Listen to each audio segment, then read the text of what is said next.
Então você vai vencer agora no Espírito.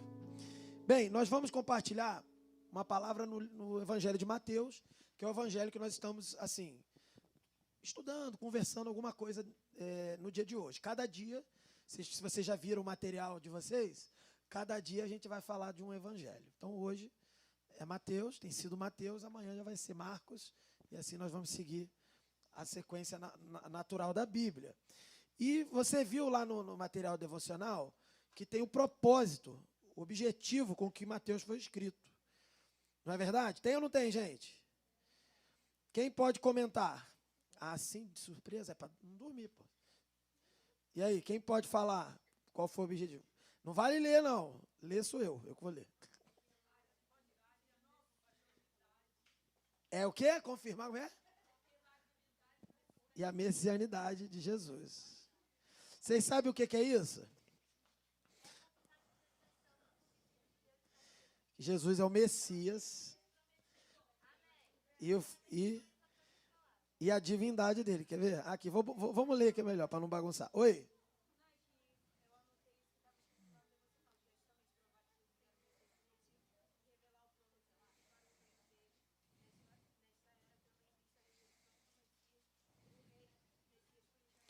Exatamente. Mateus foi escrito aproximadamente no ano 50 depois de Cristo, né? Então, Cristo nasceu, viveu, morreu, ressuscitou. No ano 50, aproximadamente, Mateus foi escrito. Há uma controvérsia entre Mateus e Marcos, quem foi escrito primeiro. Mas nós estamos seguindo a linha de que Mateus foi o primeiro mesmo. Mas pode ter sido Marcos também, porque foi bem próximo. Beleza? Entenderam? Então tá. E aí o objetivo de Mateus, ele tem um objetivo muito específico. E por que Mateus, na Bíblia, foi colocado como primeiro? Porque a Bíblia ela não coloca, às vezes, ali a ordem do livro, né? A igreja, as igrejas se organizando, várias gerações, a tradição cristã organizou a Bíblia com essa ordem com algum motivo. E por que Mateus foi colocado como primeiro? Não é necessariamente porque ele foi o primeiro livro escrito, não. É porque Mateus tem um objetivo de fazer uma transição entre o Velho Testamento e o Novo Testamento de forma mais suave. Porque Jesus, ele era judeu, viveu a religião judaica normalmente. Ele, inclusive, disse, não vim abolir a lei, mas vim cumprir a lei. Então, ele praticou tudo que a religião dele orientava a praticar. Então, neste sentido, Mateus ele foi escolhido e foi escrito para que se mostrasse que aquilo que aconteceu no Velho Testamento com o povo de Deus, agora se realiza de forma perfeita através de Jesus. Vou dar um exemplo. Você tem no Velho Testamento a morte dos primogênitos, lá no contexto do Egito, do faraó, aquela história de Moisés, não é isso? Tem ou não tem? Sim. E você tem também no Novo Testamento a morte dos primogênitos, porque o rei Herodes está querendo matar aquele que seria o rei dos judeus. Sim ou não? Você tem, por exemplo, lá no Velho Testamento, o momento em que Moisés ele é levado para ser protegido numa família de egípcios, uma família especial, né? Que família foi? A família do faraó, lá, a filha do faraó. Não é verdade? Quando ele vai com aquele dentro do cestinho, no rio, e a filha do faraó encontra, e ele vai ser criado numa família egípcia. E Jesus? Também. Jesus não foi para o Egito? Entende a história de Jesus e o paralelo com a história de Moisés, que vai, vamos dizer assim, ser o precursor ali do povo de Israel? Então, o livro de Mateus, ele tem esse paralelo. A história que é contada logo, a parte inicial, ela tem um paralelo muito, muito interessante com a história do povo de Israel. Por isso, o livro de Mateus foi colocado primeiro, para que o povo de Israel, mesmo que já tinham rejeitado Jesus, mas eles pudessem perceber que tem uma relação. Aquilo que aconteceu no Velho Testamento era um apontamento para a realidade que ia acontecer em Jesus. Todo mundo entendeu até aí? Por isso que tinha esse objetivo, de provar aos judeus que Jesus era o Messias. Porque o Messias era quem? O que é a palavra Messias? Significa ungido de Deus, tá? Aquele que é ungido, e ele também era o herdeiro do reino de Israel. Ele é o herdeiro do reino de Davi. Por isso que vocês leram de manhã o quê? A saudação do povo, Jesus entrando em Jerusalém, ele estava dizendo o quê? Hosana nas alturas, E ele falava também, bendito que vem, em nome do Senhor, bendito filho do Davi, não é isso? Jesus, filho de Davi, tá? Não falavam isso? Saudaram o rei e o rei, filho de Davi. Por quê? Porque Davi recebeu uma promessa de um reino que não teria fim. E esse reino que não teria fim não faz sentido, porque todo rei morre, não morre? Então, era a promessa do Messias, que seria o herdeiro de Davi, herdeiro de um trono que não ia terminar. Então, quando o povo recebe Jesus entrando em Jerusalém num jumentinho, que inclusive é o cumprimento de uma profecia do Velho Testamento, a humildade ali do Messias entrando em Jerusalém, na Cidade Santa, na verdade também é a confirmação do próprio povo em relação a Jesus. Jesus foi saudado como rei. Aí depois vocês viram que na crucificação, isso foi num domingo. Na sexta-feira, o mesmo povo já estava querendo que ele fosse para a cruz e queria libertar o assassino Barrabás. E de fato aconteceu isso. Então, o objetivo de Mateus a mostrar dessa forma as coisas é mostrar para o povo assim, ó, vocês mataram o Messias, vocês deviam buscar o Messias, porque o Messias já veio. E se você observar, os judeus até hoje, a religião judaica procura um Messias. Espera um Messias que não vem mais, porque já veio. Agora o Messias não vem mais para estabelecer um plano de salvação. O plano já foi cumprido. Agora o Messias vem para buscar aqueles que foram salvos e aqueles que cumpriram a missão de continuar aqui na terra, fazendo aquilo que ele fez antes. Tá certo? Então esse é o contexto. Beleza. E aí, dentro desse objetivo, a gente vê que a rejeição que os judeus tiveram com ele, ela vai fazer as bênçãos do reino de Deus, do reino de Davi, que não teria fim, que Jesus herdou, se estenderem além de Israel para qualquer outra pessoa que estivesse debaixo da fé em Jesus, beleza? Então você é judeu, você é israelita, alguém aqui é israelita? Ou israelense, porque hoje em dia é israelense. Alguém é aqui? Nasceu lá em Israel? Então, como é que você está feliz aí glorificando a Deus pela salvação? Porque aquilo que era inicialmente para Israel se estendeu a toda a humanidade. E você também foi alvo dessa misericórdia de Deus. Ok. Então, se Jesus é rei, ele tem um reino. Sim ou não? Tem um reino. E como é que deve ser esse reino de Deus? Esse reino que Jesus é rei. É um reino que ele vai mesmo dizer que não é desse mundo. Esse reino já chegou, e ele pregou sobre isso. É chegado o reino dos céus. Mas esse reino que chegou de forma espiritual e de forma visível, corpórea, humana e divina também, em Jesus. Mas esse reino, você viu alguma cidade descer, e agora a capital desse reino foi estabelecida, e o trono, você está vendo algum lugar que tem isso aqui? Não, né? Porque ainda não chegou o momento desse estabelecimento político do reino. E o que o povo de Israel teve dificuldade era isso. Eles tiveram dificuldade com Jesus, que Jesus veio com o reino espiritual primeiro, porque o nosso problema é espiritual e se reflete no material.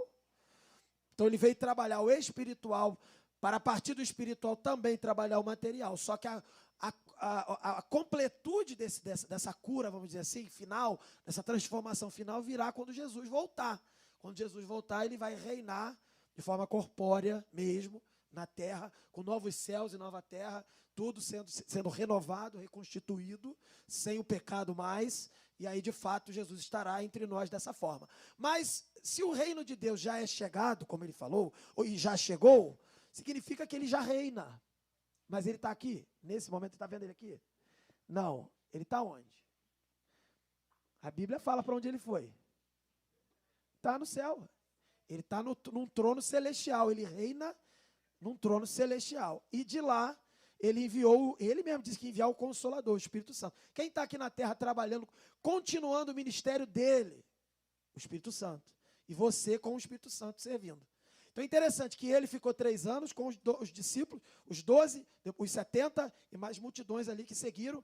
A partir do momento que ele sobe, ele fala, espere em Jerusalém, vou enviar o Consolador e tudo mais. E aí depois disso, que vocês receberem esse poder, vocês vão seguir aí, cumprir a minha missão. E aí depois de 40 dias, vem o Espírito Santo no Pentecoste, e a partir disso a igreja começa a se multiplicar. Então você está vivendo o tempo em que Cristo reina no céu, o Espírito Santo atua na terra, e você é a parte visível de Cristo e também do Espírito Santo atuando na terra. Entendeu a lógica do negócio? Tem que entender a lógica. Por quê? Que eu vim falar agora eu vou chegar no texto. Eu vim falar sobre como é o reino de Deus, ou pelo menos uma parte desse reino, né? Uma parte da compreensão desse reino. Eu queria que você abrisse sua Bíblia em Mateus capítulo 5, do verso 1 ao verso 12. Também vai estar na tela, Mateus capítulo 5, do verso 1 ao verso 12. Cadê o Samuel? Samuel, fica perto do som aqui, qualquer emergência. Tá? Vê se está grave demais a voz, entendeu? Beleza? Dá uma olhada aí, vê se a compreensão da minha voz está boa, tá? Vamos lá. Pessoal, Mateus capítulo 5, do verso 1 ao verso 12. Quem achou diz amém.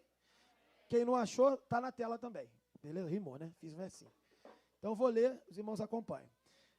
Vendo as multidões, Jesus subiu ao monte e se assentou.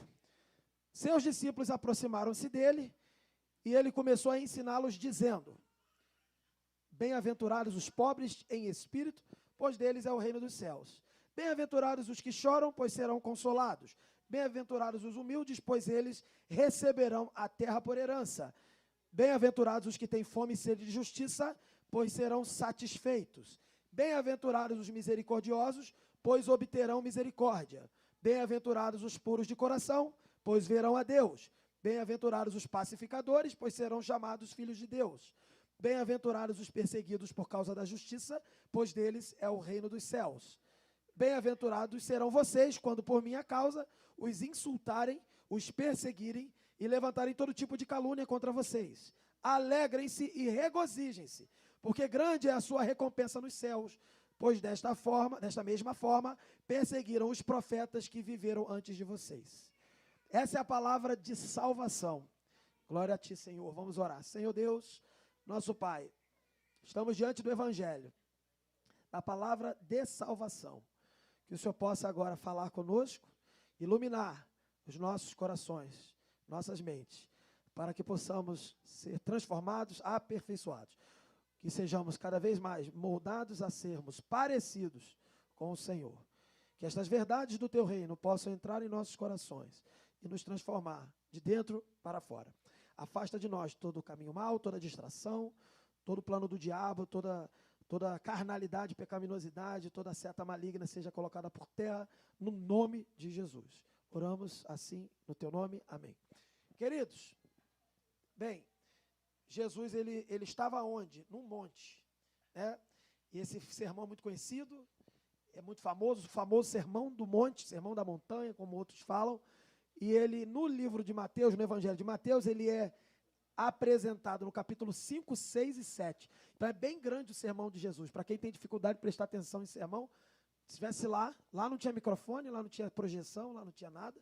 E lá tinha Jesus, uma multidão, talvez se tu fosse o último da fila, ainda ia ter que ficar Jesus falando lá, sei lá, o dia inteiro. Mas, isso aqui tem muitas coisas maravilhosas para a gente. Jesus, ele fala sobre tudo, fala sobre casamento, sobre divórcio, sobre homicídio, sobre a lei, ele fala sobre oração, perseverança na oração, ele ensina a orar, ele ensina o Pai Nosso, ele fala que existem orações que são para aparecer, e existem orações que são corretas, verdadeiras, ele vai falando aqui, mas ele começa o sermão falando das bem-aventuranças.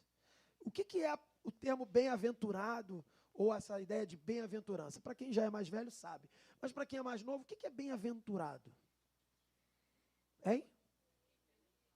Feliz, bem-sucedido, feliz. Aventura é a ideia de desafio, de jornada, né? E bem-aventurado é a ideia de que essa jornada dá certo na sua vida, está funcionando, né? Então, tudo que você estiver fazendo nessa aventura, ela está dando certo. Então, bem-aventurado é quem é bem-sucedido, quem é feliz.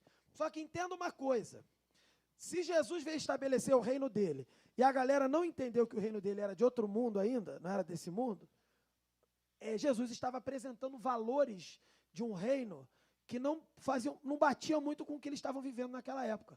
A galera fazia de um jeito, Jesus vinha apresentar uma outra forma de viver, uma outra forma de fazer. Como, por exemplo, ele vai falar aqui depois, sobre amar os inimigos. Como é que alguém vai amar o inimigo? Num contexto de guerra, num contexto em que Israel ali estava sendo subjugado pelos romanos. Eles queriam era guerra, destruir o inimigo. Né? Lembra de Jonas, que Deus mandou Jonas pregar para os ninivitas no Velho Testamento? E Jonas não quis. Jonas não quis não é porque ele era preguiçoso. Jonas não quis não é porque ele não cria em Deus. Ele não quis justamente porque ele cria em Deus. Justamente ele fala isso no final do livro. Ele sabia que Deus queria salvar aquele povo e aquele povo era inimigo. Aquele povo era inimigo de Israel e ele não queria que aquele povo fosse salvo. Entende? Então, o conceito do humano, ele é diferente do conceito divino. O princípio do reino de Deus é diferente. É de salvar o inimigo e transformá-lo em amigo, em irmão. É claro que nem todo inimigo vai virar um irmão e um amigo. Aí que está o detalhe. Jesus fala sobre isso, sobre amar o inimigo ao ponto desse inimigo, de repente, nunca se tornar um amigo, mas você ali com aquela ajuda que você está dando, aquele apoio que você está dando, você está expressando o valor do reino e dando a oportunidade dessa pessoa ser transformada. Mas o fato aqui é que ele começa o sermão, e esse sermão foram grandes multidões que seguiram Jesus para ouvi-lo, multidões que vieram da Galileia, de Decápolis, de Jerusalém, Judeia e de outros lugares do Jordão, do Rio Jordão, para ouvir Jesus. E Jesus, quando viu a multidão, ele sobe no monte. Ele se assentou, ele não estava em pé como eu, certo? Diz o texto aqui, né? E os discípulos se aproximaram de Jesus. E quando fala discípulos aí, não é só os 12, é a multidão. O sentido aqui é toda a multidão como discípulo, como aluno, aprendendo com o mestre. Então, todos eles se aproximaram. E Jesus começou a ensinar. Então, vamos lá. Verso 3, a partir daí, nós vamos entender esses valores do reino. Eu vou substituir algumas vezes a palavra bem-aventurado por felizes, né? Então, felizes os pobres de espírito, pois dele é o reino dos céus. O que significa isso? Ser pobre de espírito. Ser um miserável, é um mão de vaca, não sei o que. Não é isso. O pobre de espírito é aquele que não acha mais importante a vida dele. Ele acha mais importante, primeiro, servir a Deus e também ajudar o próximo. O pobre de espírito é isso. É aquele que não tem por preciosa a vida dele. Né? O próprio Paulo fala disso, né? De não ter a vida por preciosa.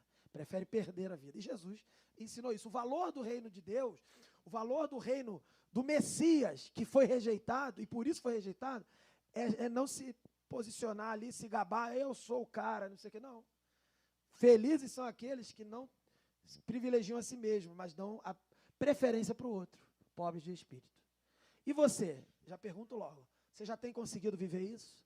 Numa simples brincadeira de retiro, você está dando a preferência para o outro? Claro que na hora da competição faz parte da regra competir.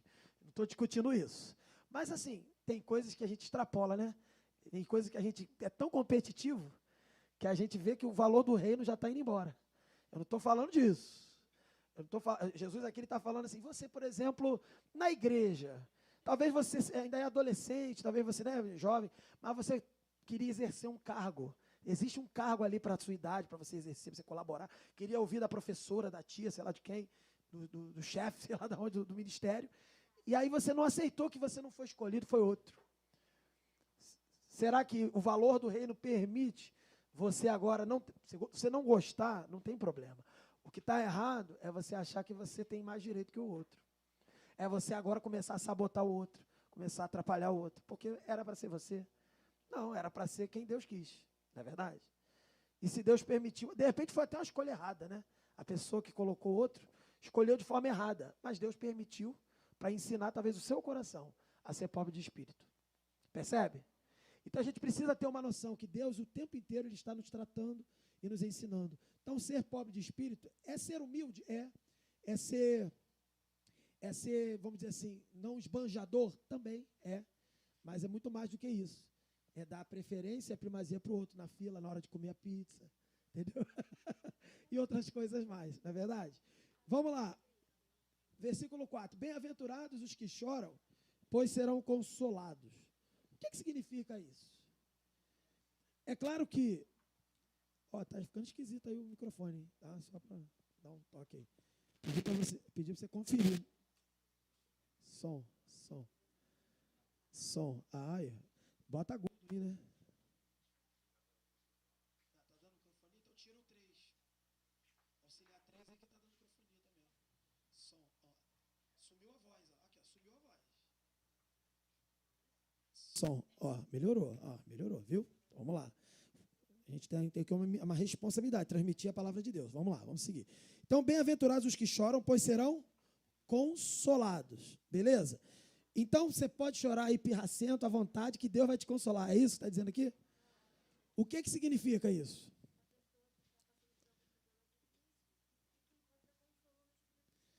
Exatamente. É uma pessoa que está sofrendo alguma coisa na vida, legítima, né? Não é eventualmente, ela pode até estar sofrendo as consequências do próprio pecado. Até. Ela está chorando, ela está sofrendo as consequências, ou do pecado dela, ou do pecado de alguém. Porque, na verdade, tudo se resume a pecado. Eu sei que existem várias áreas da ciência, da filosofia, que vão dar várias possibilidades de ferramentas úteis para tratarmos essas questões da vida de maneira geral. Mas da cosmovisão cristã, da ótica cristã, tudo se resume a pecado. Porque se tem alguma coisa dando errado, porque lá no começo houve o primeiro pecado, e não foi Adão e Eva o primeiro pecado. O primeiro pecado foi quem?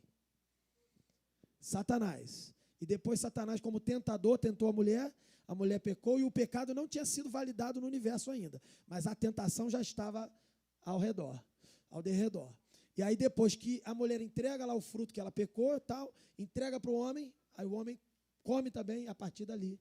O pecado contamina não só a ele, mas também todo o universo. Então o maior culpado é o homem, nem é a mulher. E depois ele chega para Deus e fala, a mulher que tu me deste. Não. Foi você. E todos nós somos herdeiros desse pecado, somos culpados desse pecado por representação, ou seja, Adão nos representou para esse pecado, por isso nós somos culpados, e depois fomos herdar a salvação em Jesus Cristo também por representação. Ele nos representa, Jesus, para a salvação. Mas, veja, a partir do momento que o pecado entra no mundo, você tem que imaginar uma mudança totalmente cósmica no universo. É como se o homem pegasse lá o fruto. Todo mundo imagina uma maçã, né? Eu vou imaginar uma jaca, bem desse tamanho. Aí ele pega, come a jaca, e quando ele come aquela jaca espiritual, brincadeira, aquele fruto que era proibido comer, porque era o teste, Deus estava dando um teste. Quando ele come, se eu pudesse fazer um filme com isso, eu fazia um efeito especial assim, de uma onda sonora, uma onda, sei lá o quê, um negócio saindo assim, espalhando ali para o universo todo, mudando tudo, entendeu? Mudando tudo, e aí os pássaros voando, os bichos gritando, deu tudo errado, entendeu? E aí, a partir dali, começou realmente a dar tudo errado e o mal contaminou toda a criação. Então, quando alguma coisa dá errado na vida, é óbvio que a origem é lá, no pecado. E na vida prática da sua vida, quando alguma coisa dá errado, é óbvio que alguém pecou. Ou foi você que pecou, ou foi alguém que pecou e te machucou, te prejudicou, ou foi a consequência da natureza estar contaminada pelo pecado. Vou dar um exemplo. Se eu ficar doente, eu posso ficar doente, seja lá qual for a doença. Porque eu me contaminei, não vigiei, não tomei conta, não prestei atenção, e eu mesmo causei isso para mim. Ou eventualmente eu posso pegar de alguém, né? Também andei com alguém que estava contaminado. Ou eu posso, por algum motivo, ter uma predisposição no meu funcionamento do corpo que não resistiu, não se protegeu sozinho, né? Não teve a resistência sozinha. E pegou. Todas essas causas são verdadeiras e científicas. Porém, a causa original é o pecado. É isso que a gente precisa entender. Então, quando a gente vê aqui, assim, aqueles que choram serão consolados, significa o seguinte, seja qual for o sofrimento que você estiver passando e chorando por ele, você será consolado. Quem é essa pessoa que será consolada? A pessoa, cadê? Saiu do lugar aqui, mudou. Deixa eu botar aqui. A pessoa do outro verso que eu li, do 3. Pobre de espírito, a pessoa que já se coloca diante de Deus como alguém que não é superior. Ela tem Deus como superior, então ela serve a Deus. Ela é um servo de Deus, e ela chora, e ela sofre, todo mundo sofre, porque o mundo tem sofrimento. Só que como ela é serva de Deus, por ser pobre de espírito, ela pertence ao reino de Deus, ela tem a cidadania do reino de Deus. Quando ela chorar por causa do pecado do mundo, por causa do pecado de alguém, por causa do pecado dela, seja qual for, quando ela sofrer, ela será o quê? Será o quê? Consolada. Você pode dar um glória a Deus? Você fica falando, Senhor, até quando isso na minha vida? Qual é a promessa que tem para você que pertence ao reino de Deus? Se você pertence, né? Para quem pertence? É o consolo. E como é que esse consolo vem? ele pode vir com uma solução para a vida do dia a dia mesmo. Muitas vezes Deus vem com uma resposta imediata, soluciona aquele sofrimento. Muitas vezes Deus só vem com uma palavra de conforto, mas a situação não muda, só que o seu coração muda. Você muda, nada mudou, mas você mudou. De alguma forma você vai parar de chorar. Ou simplesmente ele vai falar como ele falou para Paulo, a minha graça te basta. E ou seja, é no último dia que a coisa vai resolver. Entenderam? Mas todos que servem a Deus serão o quê? Consolados. Amém? Verso 5, bem-aventurados os humildes, pois eles receberão a terra por herança. Veja que esse termo, terra por herança, já era conhecido do povo de Israel. Os judeus tinham essa ideia da terra prometida e queriam recuperar a terra prometida. Até hoje, gente, eles estão brigando por causa da terra prometida. E, de fato, essa terra foi prometida e ela pertence a eles, mas tem uma série de outras questões aí envolvidas. E, na verdade, o reino de Deus não é desse mundo. Então, ele tem uma terra que é mais importante do que a terra desse mundo. Ele tem uma terra, um terreno, um território espiritual. E a promessa que eles estavam brigando no Velho Testamento, e brigam até hoje, de uma terra que emana leite e mel material, que é de direito deles, e é mesmo. Para o povo de Deus, de maneira geral, ela é espiritual. Você não é herdeiro da terra de Israel, lá. Eles são. Porque na sucessão lá, porque, para quem não sabe a história, depois lê, Abraão comprou aquela terra e gerou uma descendência. Então, todo mundo ali é herdeiro daquela terra. Depois, quando volta lá o povo de Moisés, Moisés deixa o povo ali para entrar naquela terra com Josué, a partir de Josué em diante, é distribuída a terra, como quem tinha direito a uma herança. Normal, igual alguém herda uma casa de um pai que morreu, alguma coisa desse tipo. E até hoje esse direito de sucessão existe. Só que nós somos herdeiros de Abraão de uma forma mais completa e perfeita. A bênção de Deus para eles, que era apenas uma terra e um povo ali, um povo pequenininho, que tinha outros povos muito maiores, muito mais poderosos, aquilo ali era apenas um símbolo, um sinal de uma realidade espiritual, que é uma nação numerosa de pessoas que servem a Deus. Você faz parte dessa nação. Amém? Você faz parte desse reino. Amém? Então você tem direito à terra, uma terra que é maior do que aquela terrinha lá, é uma terra espiritual. Aquela terra chamada Terra Santa, ela aponta para uma terra definitiva, uma terra espiritual. Lembrando de C.S. Lewis, é o país de Aslan. Quem já viu essa ideia aí? Então é essa a ideia, é uma terra maior, mais poderosa do que aquela terrinha ali. Beleza? Então, aqueles que que são humildes, ou seja, que não se colocam como superiores, que servem a Deus, que se humilham diante do Senhor e se humilham diante do irmão, no sentido de que tem aquela ideia da preferência do irmão e tal, esses são servos de Deus, e por serem servos de Deus, herdarão a terra. Esses versículos sempre se resumem a isso. O verdadeiro súdito do reino, do rei, o verdadeiro herdeiro daquele reino, e o que não é. O verdadeiro herda essas coisas. Ele tem comportamentos e características do reino, e deve ter, e é isso que Jesus estava dizendo. Se você é herdeiro desse reino, se você pertence a esse reino, você tem comportamentos coerentes a esse reino.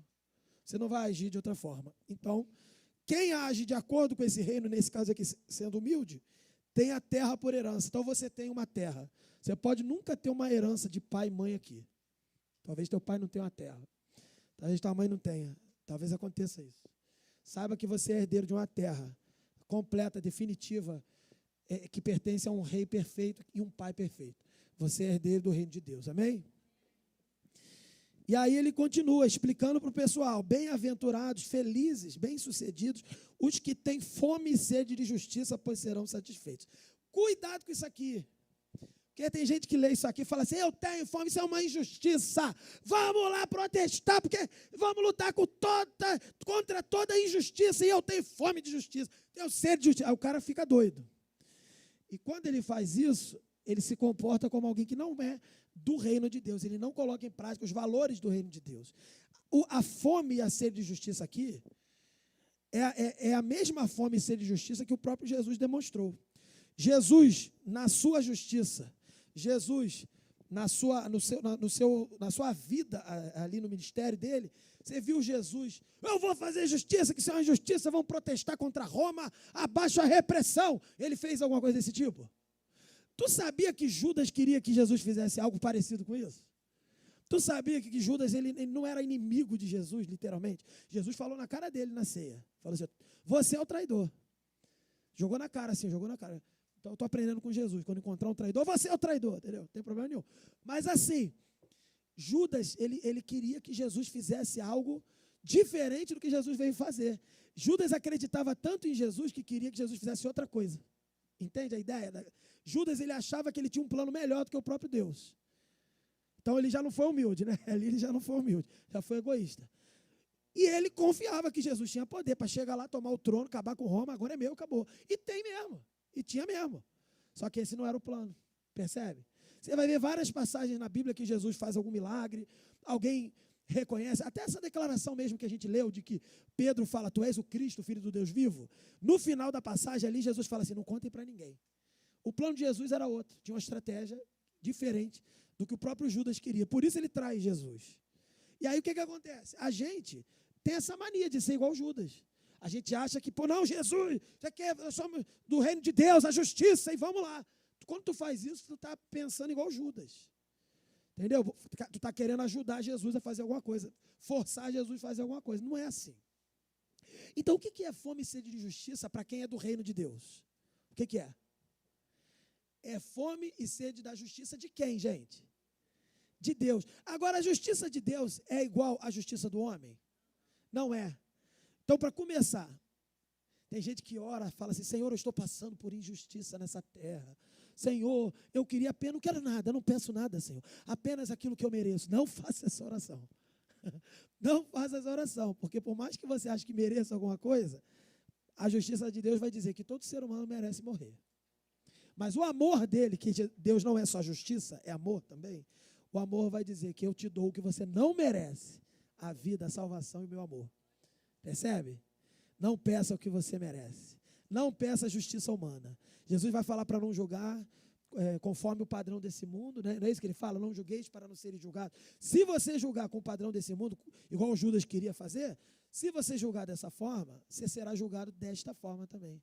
E aí você vai receber o que você merece e não vai ser abençoado com a salvação, com a vida eterna. Então, veja, quem tem fome e sede da justiça de Deus será saciado. O que é ter fome e sede da justiça de Deus? É ter fome e sede da aplicação da justiça de Deus, que na sua vida e na minha vida se chama justificação.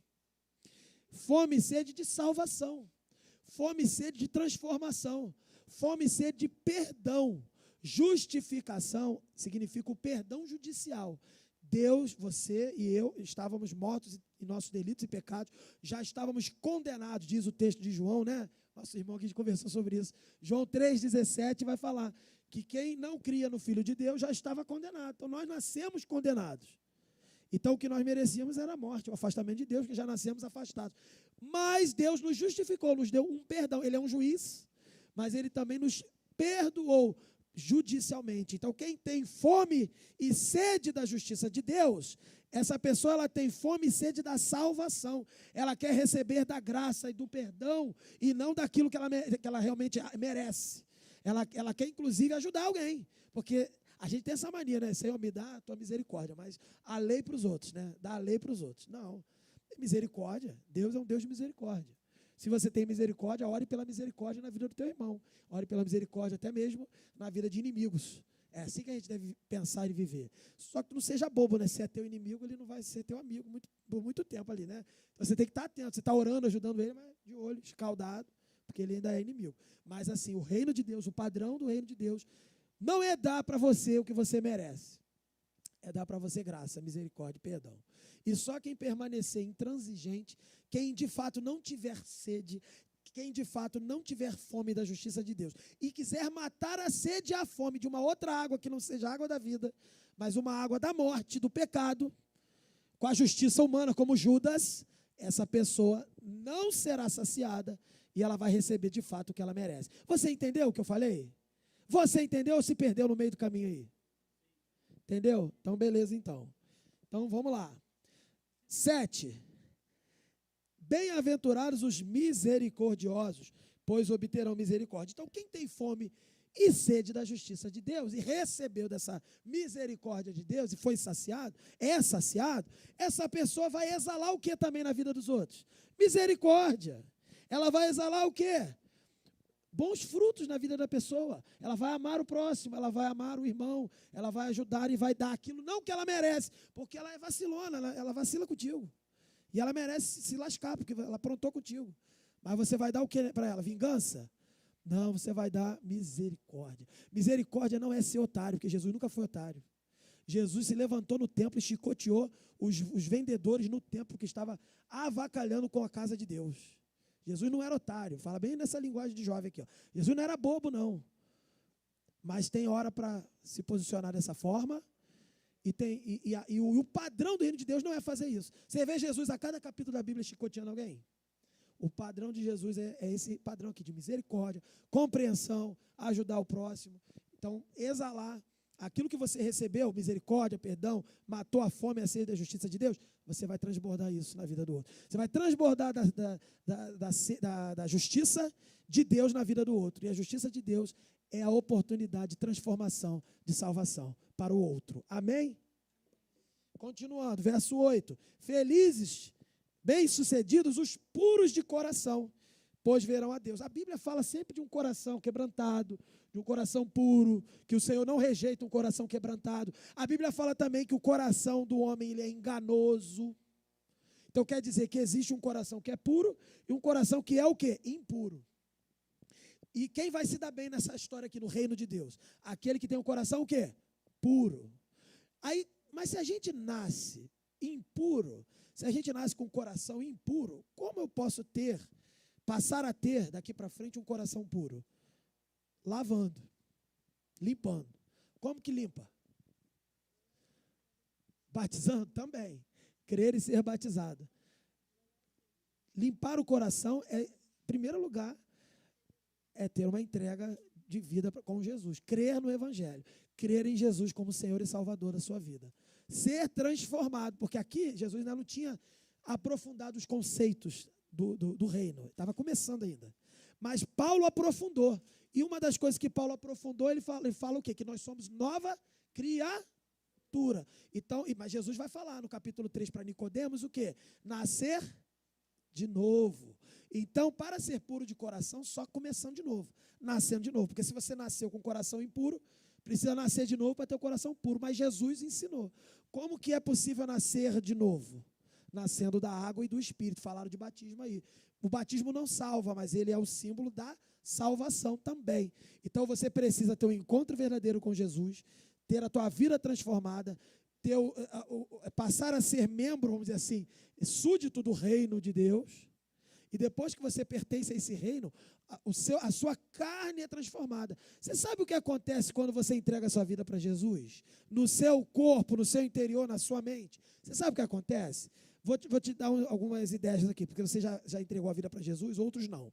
Mas assim, o que acontece? Pode, à primeira vista, não acontecer muita coisa. À primeira vista, pode acontecer apenas uma emoção até.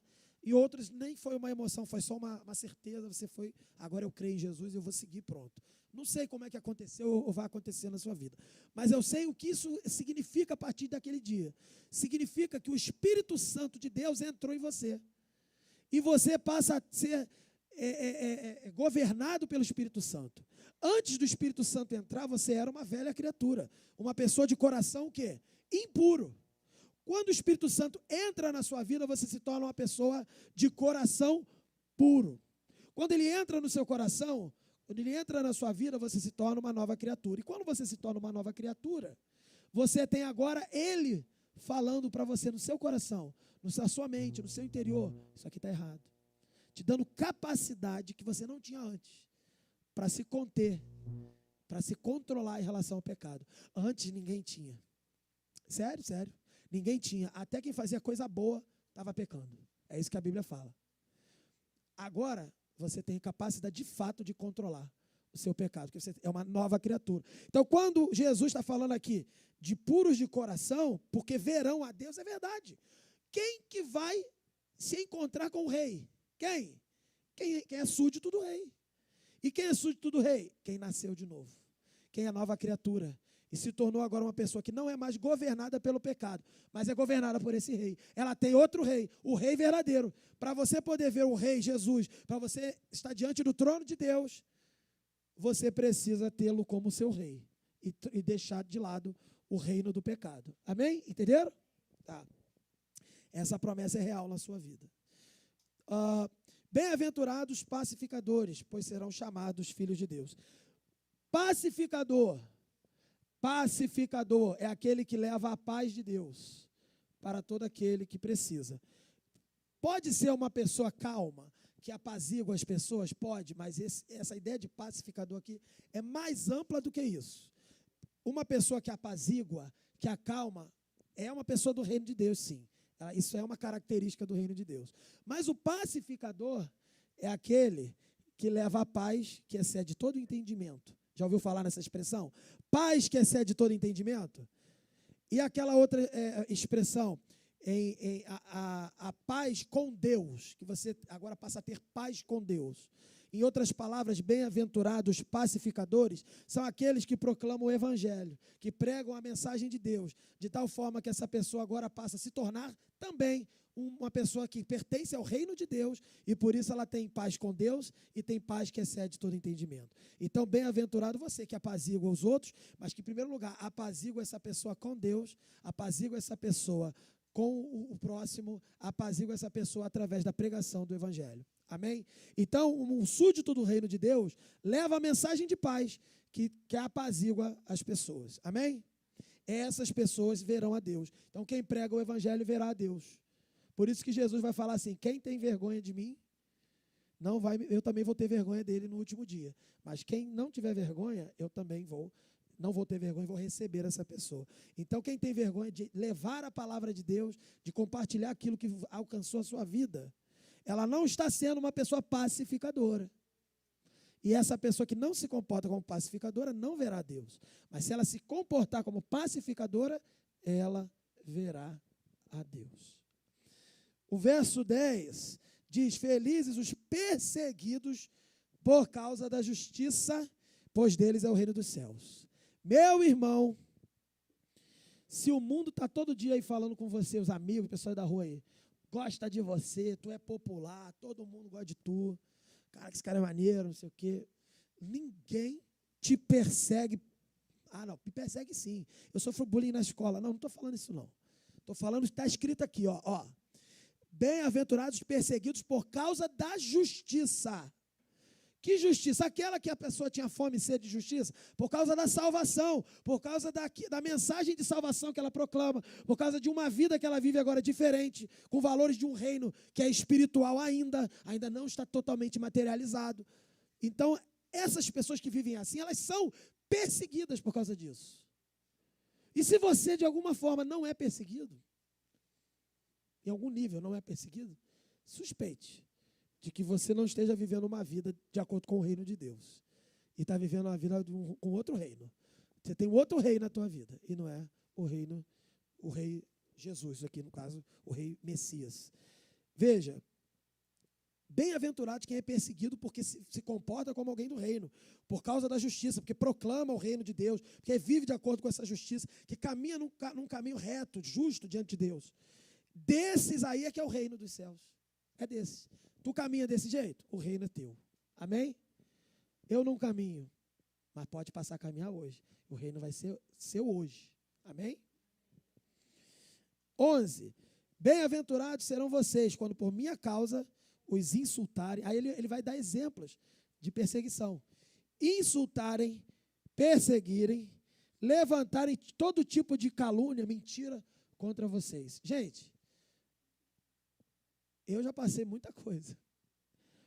Olha que Jesus fala: se você estiver passando isso por causa do meu nome, porque o que você prega incomoda, porque a verdade do evangelho é uma verdade que aí fora ninguém quer ouvir, a forma que você vive incomoda porque você é um cara meio santo, metido a certinho. Quando alguém te persegue por causa disso, chega até te caluniar, você é bem-aventurado. E ele completa o versículo, terminando aqui a nossa palavra, da seguinte forma: alegrem-se. No meio da perseguição, no meio da calúnia, no meio da mentira, ele fala assim: alegrem-se, fiquem felizes. Você está sendo perseguido porque você vive os valores do reino de Deus? Fique feliz. Não peça livramento assim só não, eventualmente vai ter o livramento. Mas às vezes o livramento não vai vir não. Veio o livramento para Jesus. Jesus no Getsêmani, na madrugada de quinta para sexta-feira, antes dele ser preso, ele termina a ceia, eles cantam um hino, saem da ceia, do local da ceia, e ele vai para o Getsêmani para orar, chama 2, 3 para ficarem com ele, ele vai mais adiante e deixa 2, 3 separados. Ali ele está orando, se preparando, porque ele estava profundamente entristecido, abalado, porque ele sabia o que ia acontecer no dia seguinte. Ele sabia o que ele tinha que fazer, ele estava sentindo o peso do pecado de quem ele ia salvar. Ele estava ali. E ele foi se preparar em oração. E ele se preparando em oração, e quando ele voltava para falar com os discípulos estavam dormindo. Igual vocês, assim. Os discípulos estavam dormindo. E ele voltava: gente, vocês não conseguem ficar um pouquinho orando? Amanhã é o dia principal do plano de Deus aqui, o que eu vou passar, o maior sofrimento que um ser humano pode passar, e vocês estão dormindo em vez de me ajudar em oração? E ele voltava e orava. E ele ficou tão angustiado, diz a palavra, que ele suou o quê? Sangue. E isso é explicado até cientificamente, o nível de estresse que ele passou. E ele faz um pedido pelo livramento. Ele pediu livramento, sabia disso? No meio da angústia dele, olha que louco. Não é pecado você sentir o peso e a pressão da perseguição e da situação que você está passando. Você pode pedir livramento, Jesus pediu. E a Bíblia deixa claro que não foi pecado da parte dele. Jesus falou assim: Pai, se possível o quê? Passe de mim esse cálice. Então você pode falar do teu sofrimento aí por causa de Jesus, alguém te perseguindo porque você serve a Deus, porque você fala a verdade, que você prega o evangelho, que você vive os valores do reino. Fala: Pai, assim como Jesus, que eu quero imitar Jesus, se possível passe de mim esse cálice. Mas Jesus completa a oração dele como? Mas todavia não seja feita a minha, mas a tua vontade. E qual foi a vontade de Deus? A gente leu, na verdade vai ler amanhã também. Isaías 53 é amanhã, junto com o livro de Marcos. No texto lá de Isaías, não sei se é eu acho que é esse, 53. A Deus agradou moê-lo e fazê-lo enfermar. Então Deus tinha um plano que o agradava. Um plano de matar o próprio filho, moê-lo, diz o texto de Isaías, fazê-lo enfermar. Por que Deus se agradou, já dando spoiler de amanhã? Porque salvaria aquele que cresce no nome dele. Então, o plano de Deus era outro. Jesus, claro que sabia o plano de Deus, mas como homem que sentia dor, que sentia angústia, que tinha pressões ali físicas e também mentais, vamos dizer assim, até psicológicas, Jesus, ele ora e fala: Pai, não dá não, se possível, passa de mim. Mas veja como ele ora. Ele não ora: eu determino, ó Deus, porque eu sou um homem que não pecou, e digo agora: Deus, agora traga para mim o livramento. Ele fez isso? Não. Então você não pode fazer isso. Primeiro que você é pecador, Jesus não. Jesus, que não era pecador, até poderia, mas não fez. Ele não apegou o fato de ser Deus para ele, ele se esvaziou. E ele se comportou como alguém que não tinha direito nenhum. Então como é que ele orou? Ele tinha direito. Ninguém tem direito, só ele tinha. E ele não fez questão do direito dele. E ele orou como quem não tinha direito, que é o que você tem que fazer, para ensinar você. Ele orou: se possível, se der, quem sabe, talvez, passe de mim esse cálice. Muito humilde, né? Não é humilde? Será que a gente tem sido humilde nas nossas orações? Os humilhados serão exaltados, diz a Escritura. Aqui falou dos humildes também, que serão abençoados no reino de Deus. Jesus foi humilde e sim, pediu, falou: passa de mim esse sofrimento, mas não seja feita a minha, mas a tua vontade. É assim que você tem que viver. Então, você está nessa situação do final aqui do texto, você está sendo perseguido por causa da justiça de Deus, você está sendo insultado, estão inventando mentiras sobre você, porque você vive o evangelho, você proclama o evangelho, você caminha de acordo com o reino de Deus. Você pode pedir o livramento, mas seja feita a vontade de Deus. E se Deus quiser manter o sofrimento na sua vida, aí Jesus te dá a receita, no verso 12 para terminar. Olha, eu não vou livrar você desse cálice, porque eu não livrei nem meu filho. Então é o seguinte, a certeza está aqui: alegre-se, regozije-se, porque grande é a sua recompensa. É um privilégio sofrer por Jesus. Pode ser que a recompensa não seja aqui na terra. Muitas dessas recompensas acontecem até na terra. Mas a grande recompensa é onde? Nos céus. Ele diz, a recompensa nos céus, pois da mesma forma que perseguem vocês, perseguiram os que vieram antes de vocês, os profetas e os outros que foram os precursores da palavra de Deus. Vocês hoje estão com a bola. Sabe o que Jesus falou? A bola estava com o Velho Testamento, a bola estava com os profetas. Eles que transmitiram a mensagem e viveram os valores do reino. O povo não vivia não, eram os profetas que viviam. Agora a bola está na tua mão. É você que tem que viver os valores do reino. É você que tem que proclamar os valores do reino. É você que tem que multiplicar esse reino. É você que tem que expandir de forma espiritual esse reino. E olha, vão te perseguir. Da forma que você viver na escola, no trabalho. Quem vai ser militar, não acha que militar é certinho não, hein? Lá tem perseguição também. Fica na moral lá, mas lá tem perseguição. Aguentem, aguentem. A bola está com vocês. Mas, para cada sofrimento, pode se alegrar, porque a recompensa é grande, disse Jesus. Você tem consolo, você tem conforto, você tem paz, a tua sede é saciada, porque você é do reino de Deus. Então, para terminarmos o nosso sermão, eu queria dizer uma coisa, vale a pena pertencer ao reino de Deus. Quem pertence ao reino de Deus? Diz amém. Quem pertence ao reino de Deus, fica de pé. Vamos cantar? Vamos orar e vamos cantar? Vamos glorificar a Deus?